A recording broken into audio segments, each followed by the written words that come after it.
Good morning. I'm Lisa Bergmann, and I'm a member here of our Business Solutions team at Clark Mortensen Agency. Welcome to our first webinar of 2021, everyone. I'm joined here today with Jim Hill, Vice President of our Benefits Division at Clark Mortensen. He is also one of our Safety Compliance Advisors and a certified OSHA trainer. Jim will be following us on our Q&As today and helping with answering any questions that come our way. Say hi, Jim. Good morning, everybody. Thank you for attending. This is our first webinar of 2021, and we're very excited to roll this information out to everybody because it's near and dear to most people's hearts right now in terms of what each organization is going through. So thank you for doing this, Lisa. And if you have any questions, please try to utilize the chat feature. And if we can't get back to you today, we will definitely follow up with you. So thanks, Lisa. Thank you, Jim. A little bit about our Business Solutions team here at Clark Mortensen Agency. We're here to help businesses with providing solutions in areas of education for safety compliance, human resource compliance, as well as risk management needs. And we have some great tools and technology that we are able to share to help keep your employees safe, engaged, and your business compliant with state and federal laws. We know that you have a lot going on today, so we're here to help our clients focus on what the most important aspects of their business operations are. Today, we'll discuss telecommuting employees. And for some of you, you were thrown into this realm just as we were here at Clark Mortensen. And this may be a huge area of frustration for some of you. For others, you may have found that this has become your new and permanent normal, realizing that there have been huge benefits for your organization. What we all know is that COVID-19 has definitely moved our cheese in ways that we never had expected. On today's agenda, a couple of quick housekeeping items. We will be using the chat as our Q&A feature today. So if you have any questions, please feel free to add them to the chat. We also want this to be really beneficial for you. So if you have ideas, if you have things that are working for you, if you've tried things that haven't been working for you, feel free to share them in that chat feature. And we'll be sure to get those out to everyone. We just want you to be able to come away feeling that time has benefited you today. There will also be a poll within here today. So feel free to raise your hand if you have any questions. Actually, I should say if you have questions, but if the poll does apply to you as well. For discussion purposes today, we're going to talk about telecommuting, telework, work from home, or remote work, all interchangeably. And today's session is being recorded, and we will work to get this out to you in the next several days. Our contact information will be presented at the end of the webinar. So by a quick poll, raising of your hand, how many of you here today have offered work from home options for your employees pre-COVID-19?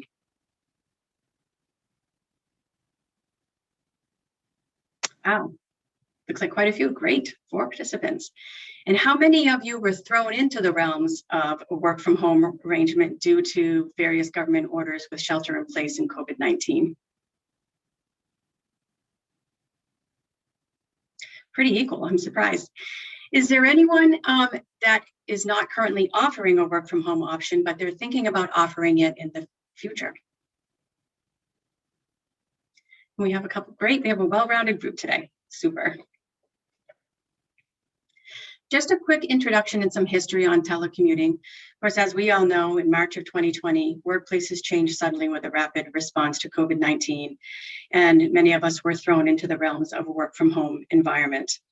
Government agencies actually stepped up and actively were looking for employers to develop remote work policies. But even before COVID-19, there was traditional work styles were changing, and we were finding that there were more and more employers that were offering the ability of telecommuting. Terms of telecommuting came into prominence in the 1990s, and some of these terms, which have since morphed, were mobile work arrangements, flexible work arrangements, virtual work or dispersed work, agile and distributed work arrangements as well. And the rationale and needs for these arrangements have adapted. Most recently, of course, we were in the midst of a pandemic. However, before COVID-19, flexible work arrangements were on the rise. And they were brought to support our valued employees to childcare or elder care, possibly disability accommodations, or to provide opportunities to pursue community involvement, maybe volunteerism, educational needs, commute considerations, and then as travel opportunities as well. And telecommuting can also have advantages for employers. These advantages can include real estate expenses, trimming overhead costs associated with office space, such as rent, mortgage, and utilities, and cutting costs for company perks, such as maybe reimbursing for parking fees or for transportation vouchers of your employees. I know many also experienced reduced costs and travel expenses. And then continuity of business operations has been a big play, whereby with natural disasters or inclement weather, having a remote from work program, you can now integrate that into your disaster preparedness and recovery plan. Telework also helps with green initiatives and just reducing our carbon footprint. And lastly, but most importantly, it actually helps a lot with talent access. You now are no longer stuck with that geographic footprint in trying to find talent to bring into your workforce. You can now cross state lines, you can cross the country, and you can even look globally today.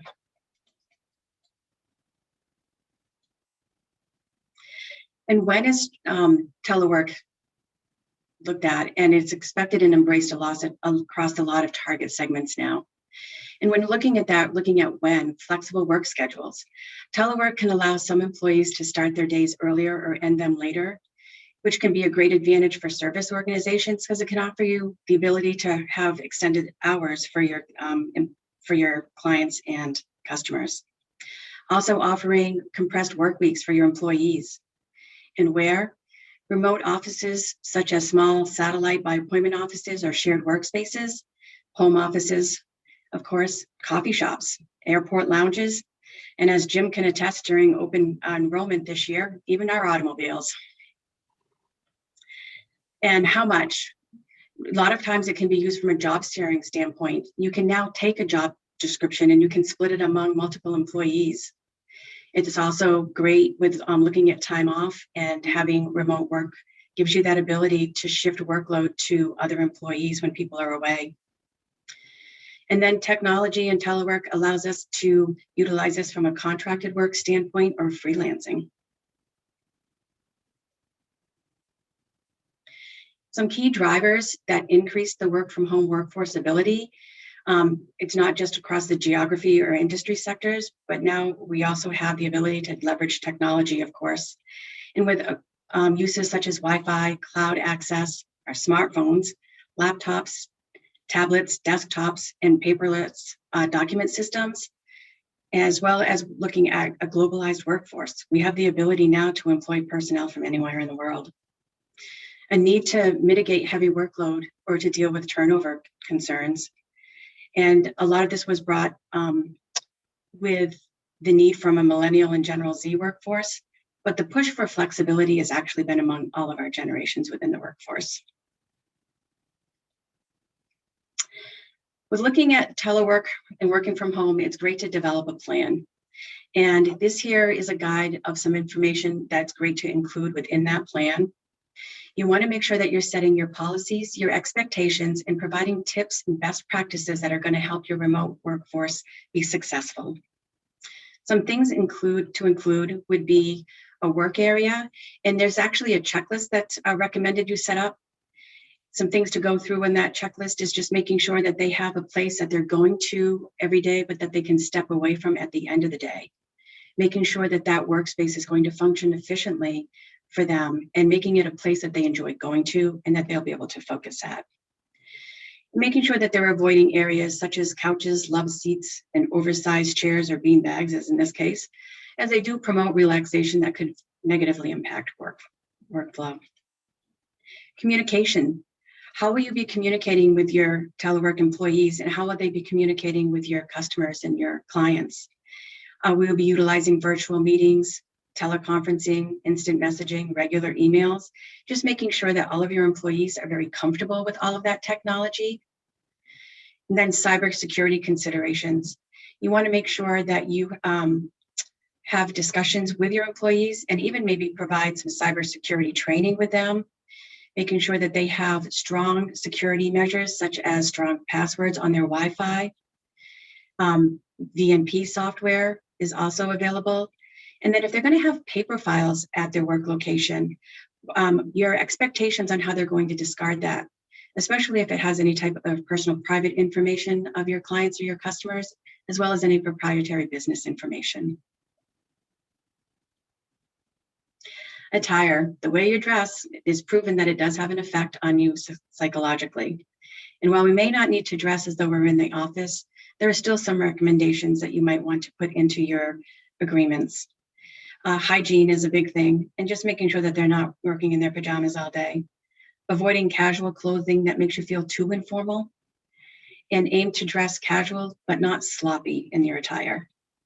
If there's going to be expectations that your workforce will be having any type of video conferencing with clients and customers or vendors, making sure that you have a dress code expectation on their appearance for those meetings. And distractions. Just as employees may have a note on their door when they're in the office and they're going to be hosting an online meeting, it might be a good recommendation that they actually do that when they're at home as well. One of my coworkers was recently on a Zoom meeting with a client, and unknown to the client, their child was running back and forth in the background, in the back of the room, naked. Imagine that. So one of the big challenges with the work from home is accountability. And with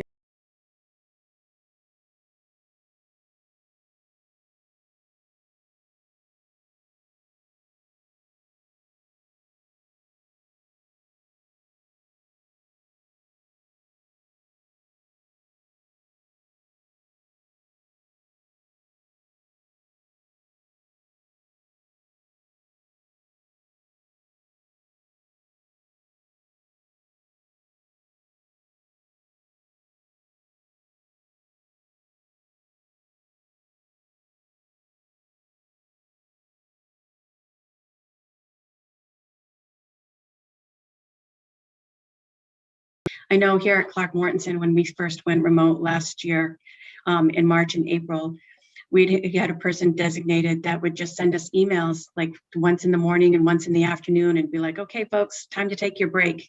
And we would have things in there to maybe get up and stretch and touch our toes, or to do 5 jumping jacks, or, lift 5 high knees, but just something that gets them up.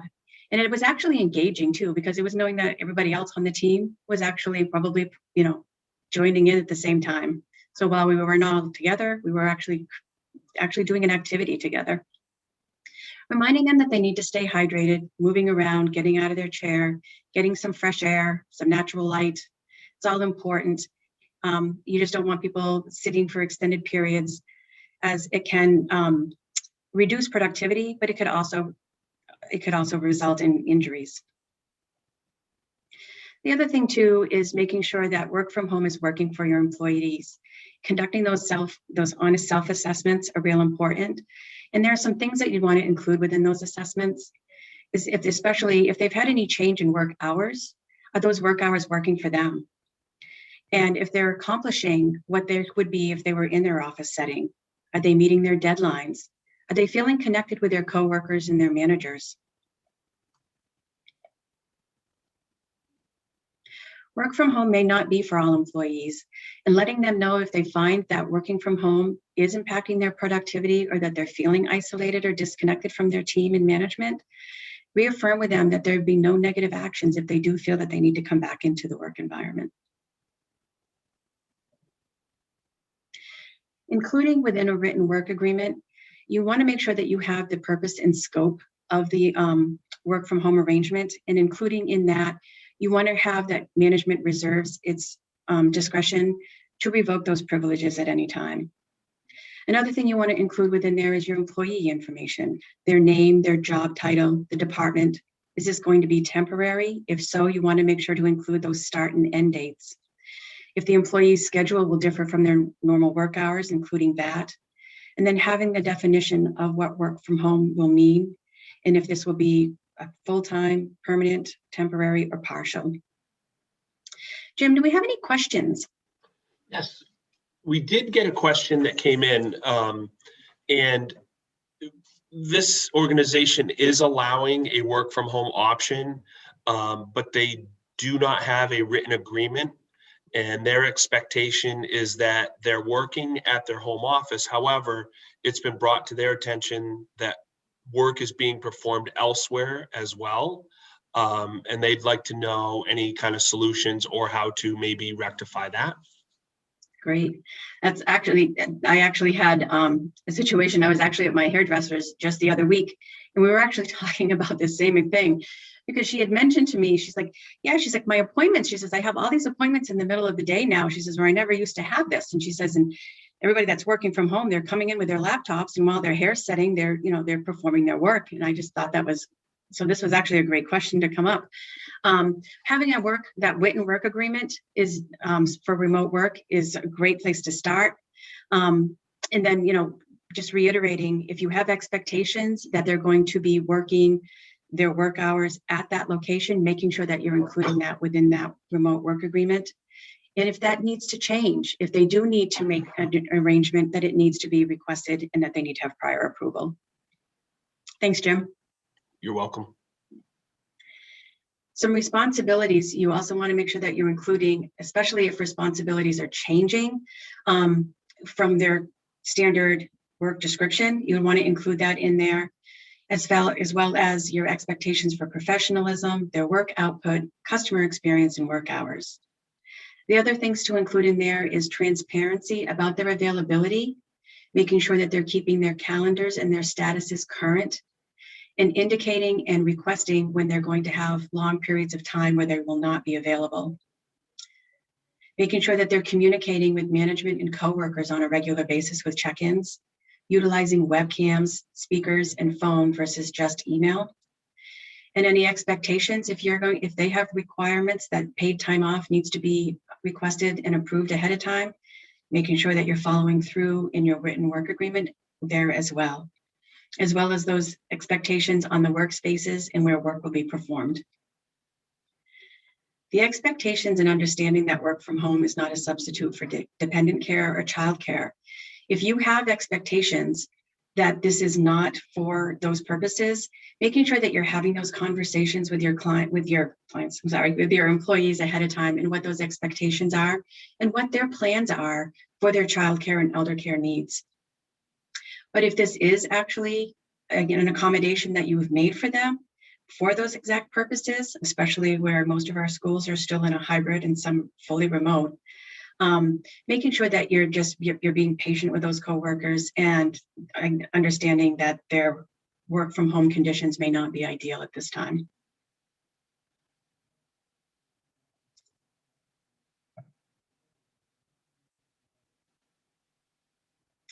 Work from home has grown more popular, and of course, it's been necessary with COVID-19.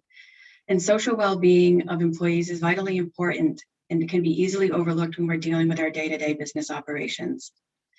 And what is social well-being? At its core, it's referring to basic human needs. But in the workplace, it actually helps to boost mood, improve connectivity with clients, coworkers, customers, and vendors. And that all leads to increased productivity and job satisfaction.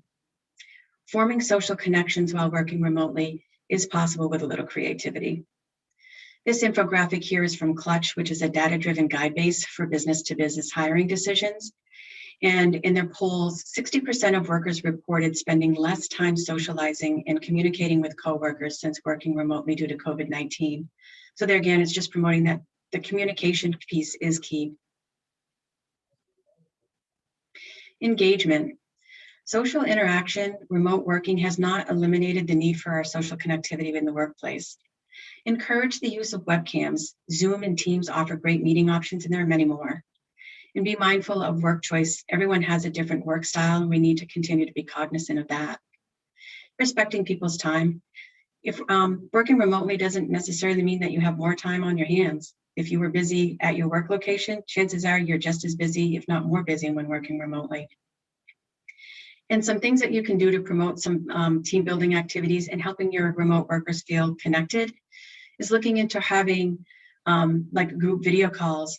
I know when we first went remote, we every Monday, Wednesday, and Friday, Clark Mortensen had a 15-minute virtual meeting, and it was an optional meeting. You didn't have to get on, but if you wanted to get on and just get a chance to see your coworkers, especially since these were people that you spent most of your time with pre-COVID during the work week, it was a great opportunity just to get to say hi to everyone, see how everyone was doing. And our office actually used it as a chance to just give quick updates on things where things were as well. Virtual trivia or board games. Just this last Friday, we actually had a virtual heart bingo game to celebrate Valentine's Day, and virtual happy hours and craft nights. I know we actually hosted a holiday costume contest as well virtually, so everybody was able to participate at Halloween. Getting management involved as well. We want to make sure that management is on board. It will just make it so much easier for this to actually run smoothly, and employees will see when management is on board.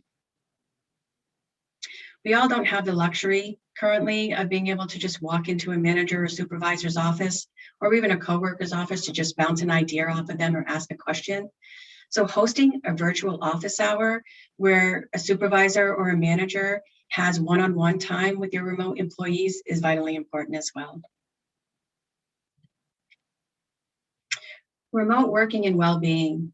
Social well-being, as its core, as we discussed, is a basic human need, but in the workplace, it includes strong feelings of engagement and connectivity.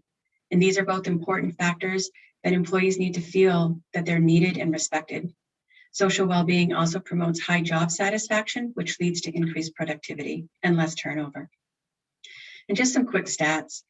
33% of employees that felt that there was low engagement within the telework force were inclined to be job hunting within the next 12 months, versus only 8% of employees that felt that they were in a highly engaged work environment. 78% of those saw that strong social well-being and engagement was actually a competitive advantage for their employer. And 79% felt that unhappiness among their employees, it hurt productivity among all.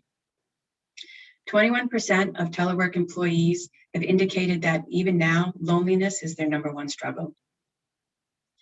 So as studies show, connectivity, engagement is so important, and we want to make sure that we're keeping our employees very socially engaged.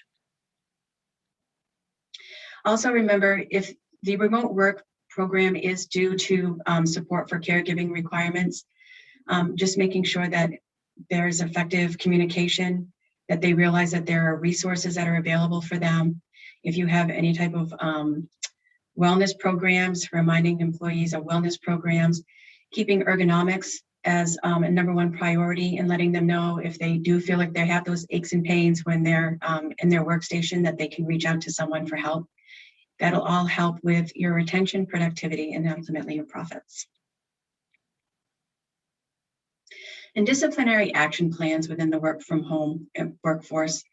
If you have a written disciplinary action plan in your current employee handbook, just making sure that you're following suit with that within your work from home agreements.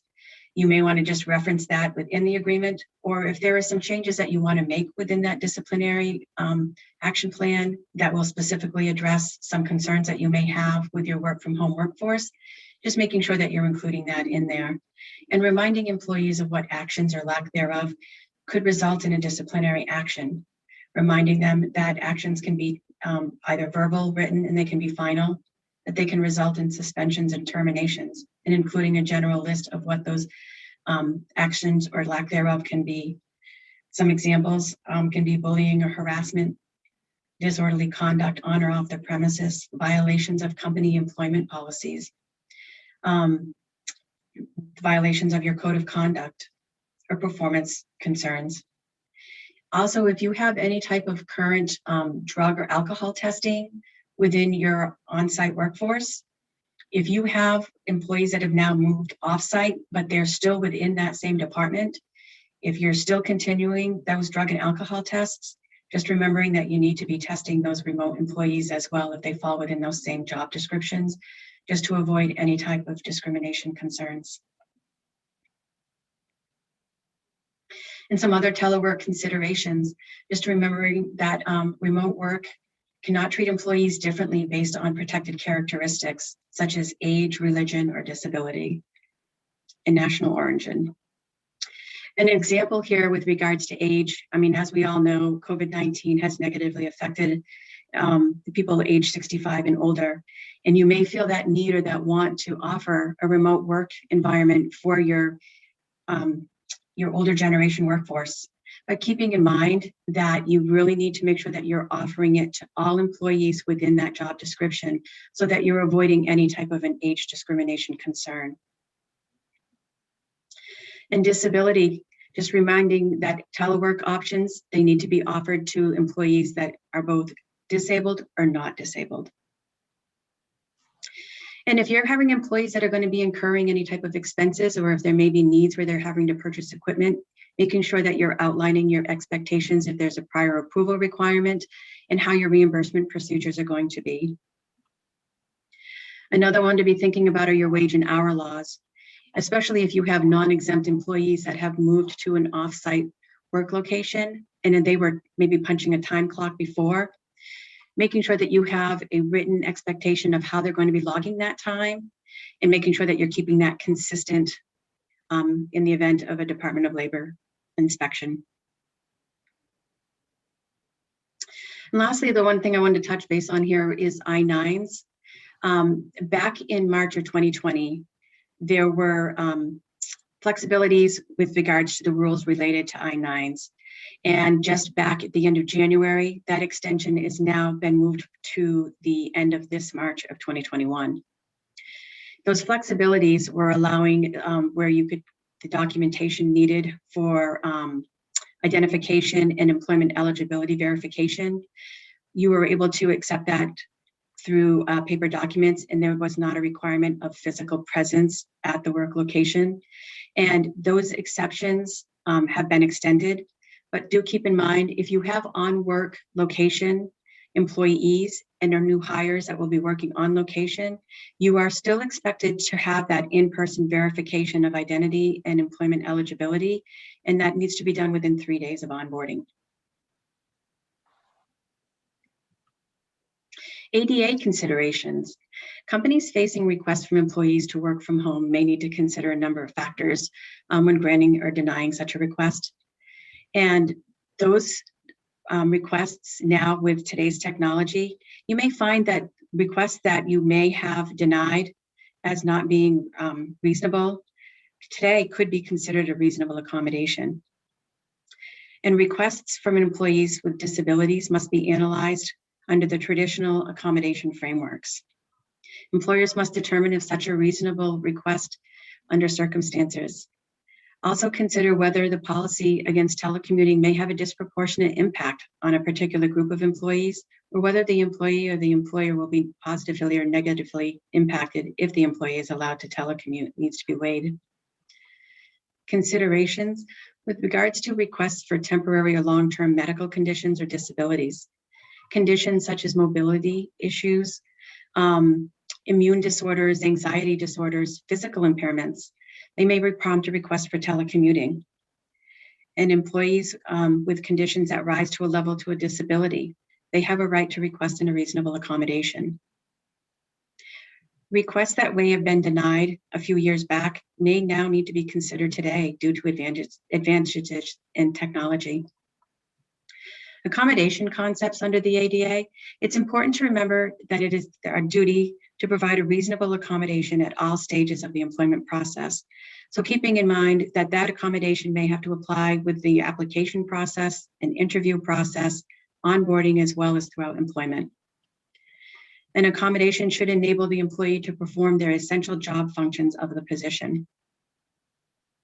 It's also important to remember that the accommodation allows the employee in need the equal benefits and privileges of employment that those without disabilities have. Do we have any other questions, Jim?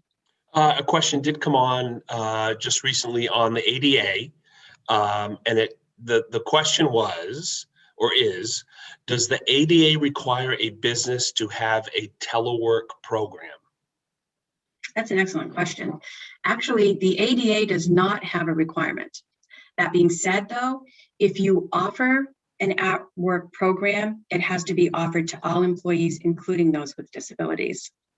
Thanks, Jim. And other considerations with regards to telework, I know it's been an in-work location accommodation to offer things such as headsets or stand-up work desks. And those actually, we're finding, are becoming accommodations and now with remote work as well. The other pieces with looking at too, job restructuring, we're going to talk a little bit more about that in some coming slides, but also taking a look at like possibly reassigning an employee with a disability to a vacant position, or making modifications to equipment or work areas where they're able to work, as well as telecommuting, and then just making sure that we're able to accommodate any type of needs. Employers may not deny a request for a reasonable accommodation unless that accommodation poses an undue hardship to the employer. Also, if it were to pose any type of a direct threat to the health and well-being of the employee asking for this accommodation, as well as others within the workplace. And if you've ever wondered if an accommodation is considered reasonable or not, reaching out to the Job Accommodation Network is a great place to start. I actually had an employee that worked with them a few years ago. They had a long-term employee that had a medical condition in which that employee was actually losing their eyesight. And the employee wanted to continue to work as long as possible, as well as the employer wanting them to be there. So they had reached out to Jan, and Jan was great in helping them with looking for accommodations that they could put in place while the employee was still there, that was able to help that employee continue working as long as possible. Within Jan, they also have what they call a SOAR online resource option. It's a searchable online accommodation resource. And it allows you to go into their database and you can actually put in a various set of words. You could use anxiety or back impairment. I actually went through the site. I wanted to take a look at it myself, and I actually researched PTSD. And it gave me some various options that we can use. And some of those options for PTSD and dealing with stress within the workplace, ideas were increasing natural light. So that could be maybe moving that employee to an area in the building where they're near windows. If that's not an option, maybe offering additional breaks so that they could be outside in natural light. Other things that was within that recommendations were offering employee wellness and fitness programs. And we work with many of our clients in helping them implement those programs. We offer those programs that are for free, and they're quick, they're easy. You can set up multiple months of constant ideas that go out that don't just focus on maybe exercise and nutrition, but also look at family wellness. There's things in there about financial wellness as well. Offering an EAP program was actually in there as well, an employee assistance program, and we actually work with clients with many of those options. And the ADA does not contain a list of medical conditions that constitute disabilities actually, but they have a general definition of disability that each person must meet. And the disability that he or she has could be physical or mental, an impairment, and has to substantially limit one or more of major life activities, have a record of such an impairment, or is registered as having that impairment. So 3 questions that you need to know. You want to know if this person, does that person have a disability? Does that impairment affect a major life activity, or does that impairment substantially limit a major life activity? And if any of these 3 apply, the employee could have a means for a reasonable request for a reasonable accommodation. One thing to think about in here too is with these requests for accommodations, it's important that you make sure that the employee is coming to you for that accommodation, and that you're not actually reaching out to them. Maybe you're seeing them struggle with a particular function, and you're looking to see what you might be able to do.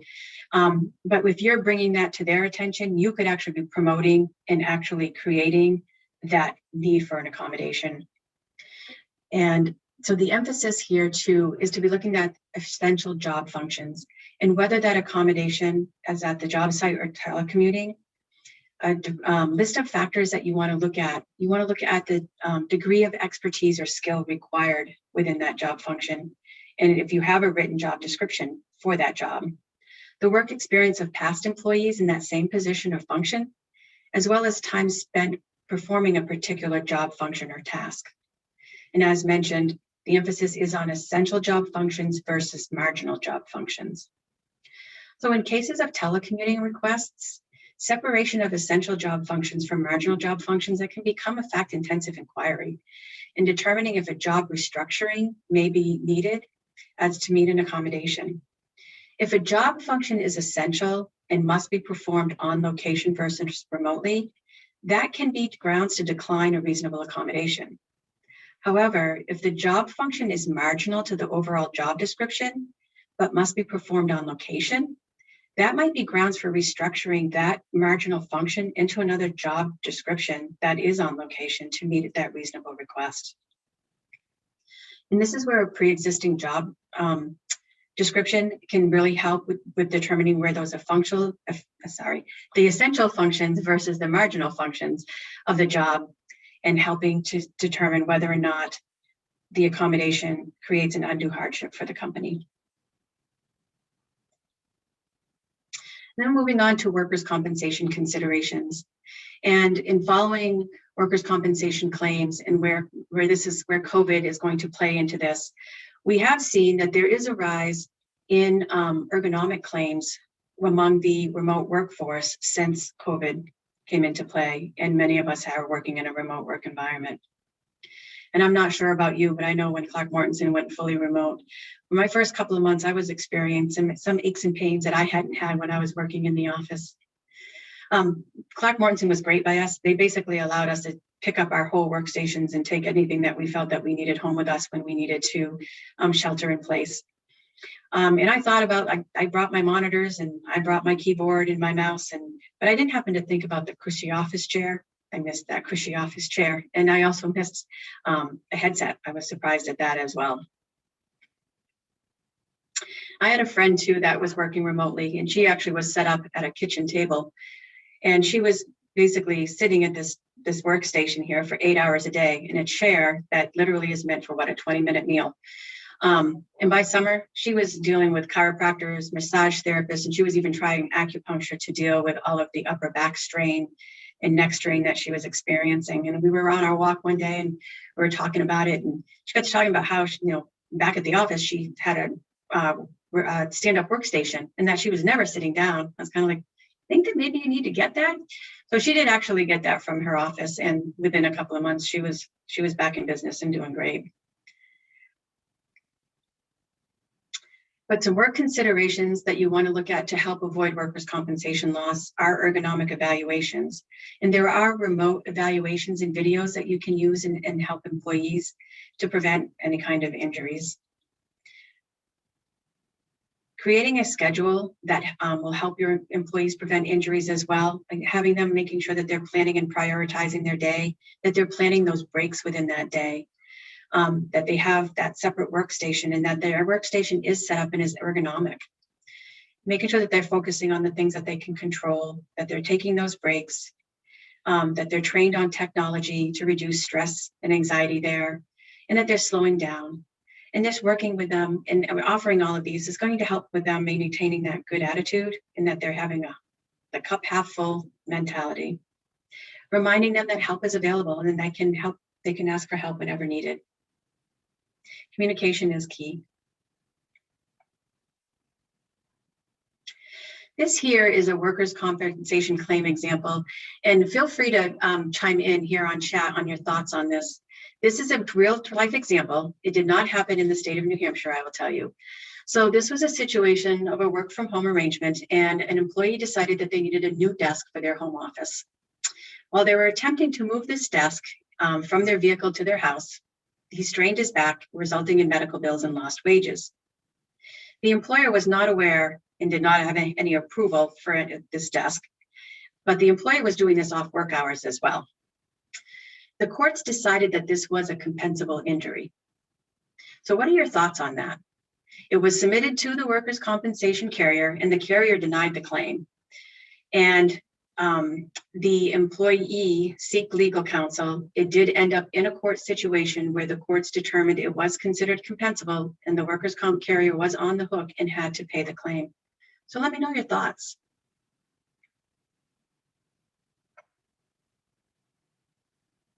I agree.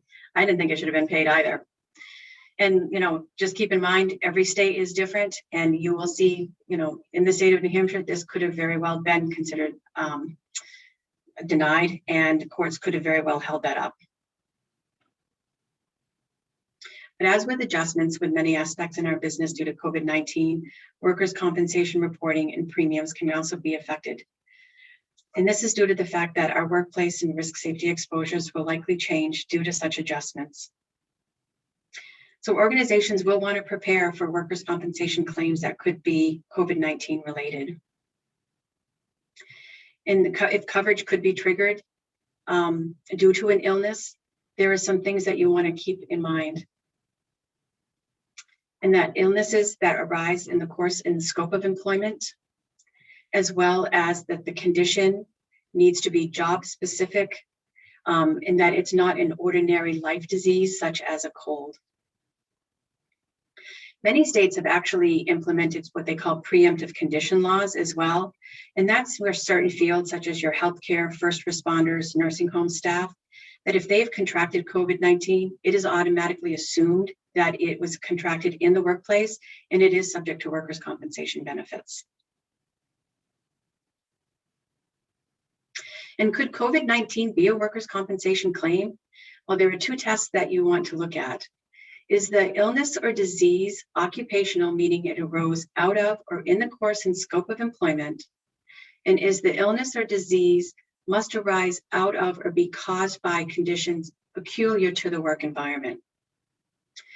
Making sure that you're following proactive measures within your workplace to mitigate the spread of COVID-19 is important as well. Implementing workplace health and safety measures to protect staff from COVID-19. Measures should be taken and shared with all staff. And if you have a COVID-19 preparedness and recovery plan, making sure that those plans and expectations are shared with all of your employees, both your telework employees and your in-location employees, especially if your telework employees may be coming on site occasionally. In New Hampshire, Governor Sununu did establish mandatory universal guidelines that all operational businesses where employees are in the workplace are to follow. There are also industry-specific guidelines that need to be followed in addition to those universal guidelines. And if you need any help with any of those guidelines, we can definitely help you with those.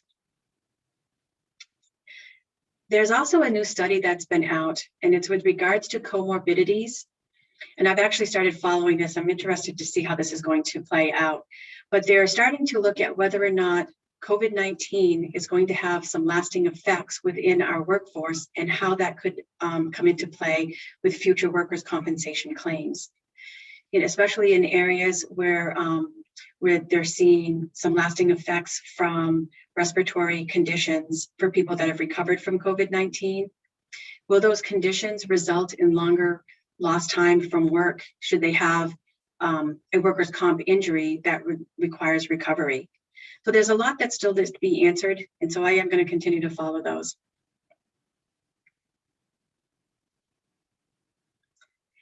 And just quick wrapping this up, although we're seeing light at the end of the tunnel, the telework trends are increasing, and we don't see that they're going to be going away. So now is a great time to be looking at, are you going to be offering these programs, if you're going to continue them long-term, putting some written agreements together, and what your expectations of your remote workforce will be.